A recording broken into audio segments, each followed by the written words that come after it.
Before him, the universe was nothing more than a terrifying, chaotic mystery. Born fatherless and dangerously frail, young Isaac Newton seemed ill-suited for the harsh realities of the 17th century. While other boys labored in the fields, Isaac had no heart for the farm. He wandered the meadows of Woolsthorpe, ignored by the sheep and the soil, his eyes fixed on the horizon. He did not care for the harvest. He cared for the invisible mechanics of the world. He built water clocks and sundials, obsessed with the hidden pulse of time itself. He was a boy alone in a crowded world, searching for a language that could explain the silence of the stars. To his family, he was a failure. To history, he was a spark waiting for the wind. Then, in 1665, the world stopped turning. The Great Plague struck London like a scythe, turning streets into graveyards. The university doors were bolted shut, and Newton was forced into total, suffocating isolation. He retreated to the lonely quiet of his family farmhouse, far from the reach of the dying city. But in that silence, something extraordinary happened.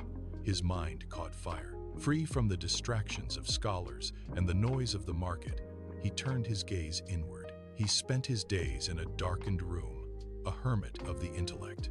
He was not hiding from the plague. He was hunting the secrets of creation. He began with light.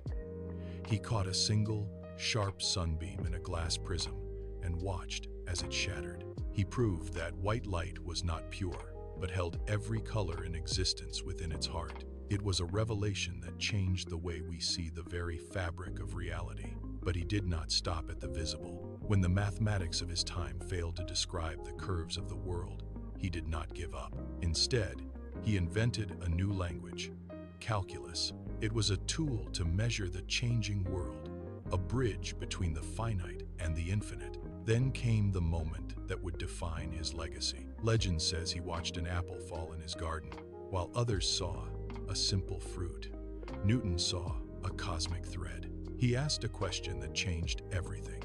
If an apple falls to the earth, does the moon fall too? He realized the same invisible force pulling the fruit to the ground was the same force keeping the planets in their eternal dance. Gravity. He decoded the laws of motion, writing the Principia, a book that proved heaven and earth obey the exact same rules.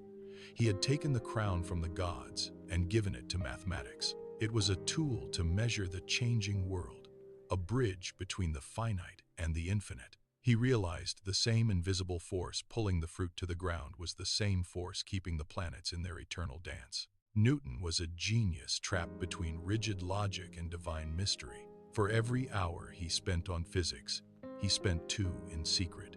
Obsessed with alchemy and the occult, he hunched over bubbling crucibles, searching for the philosopher's stone and decoding hidden messages in the Bible. He was a lonely figure, often teetering on the edge of a nervous breakdown, his mind strained by the weight of his own brilliance. He saw himself as a priest of nature, trying to read the mind of God through both the telescope and the ancient scroll. He was a bridge between the medieval and the modern, a man who conquered the universe but could never quite conquer his own inner demons. He was a bridge between the medieval and the modern, a man who conquered the universe but could never quite conquer his own inner demons. When he died, the farm boy was buried among kings. He destroyed the age of superstition and gave us a universe of absolute, predictable order.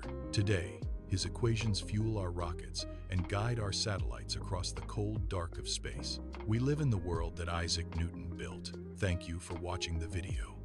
Please subscribe for more.